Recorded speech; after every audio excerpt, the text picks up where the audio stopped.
Baik, Assalamualaikum warahmatullahi wabarakatuh. Pada video kali ini, saya akan membahas tentang pengembangan ekonomi berbasis non-kayu di kawasan hutan produksi.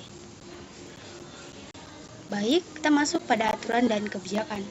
Adapun aturan dan kebijakan, yang pertama Undang-Undang Nomor 41/1992 membahas tentang pengusahaan HHNK melalui HKM, dan yang kedua Permen LHK P.23/2018 membahas tentang lisensi IPHHK HKM untuk madu hutan, dan yang ketiga Permen LHK P.4/2020 sertifikasi HHNK berkelanjutan prioritaskan madu liar. Kemudian Perda Jambi Nomor 5/2019 dukungan APBD untuk kelompok tani hutan Kerinci.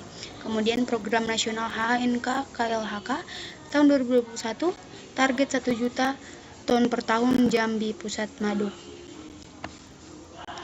Kemudian ada sejarah perkembangan. Di tahun 2004 sampai 2010, pilot HKM Jambi, KLHK dan JICA terdapat 5 kelompok dan sekitaran 500 hektar di Kerinci. Kemudian 2011 sampai 2025 itu program IPHK HKM nasional, produksi madu naik 30% via koperasi Madu Kerinci. Kemudian 2016 sampai 2020 integrasi kampung iklim KLHK pelatihan modern di 20 desa Meragin. Dan di tahun 2021 sampai sekarang program KLHK GIS ekspor ke Eropa tahun 2023 mencapai 50 kelompok aktif bersertifikat organik. Kemudian nilai investasi terdapat 120 miliar hingga di tahun 2023, yaitu APBN KLHK mencapai 600 miliar, bibit pohon madu, alat panen, dan APBD Jambi mencapai 25 miliar untuk pusat pengolahan madu, GIS atau JICA mencapai 20 miliar untuk sertifikasi dan pemasaran, dan koperasi lokal mencapai 15 miliar untuk modal kerja kelompok.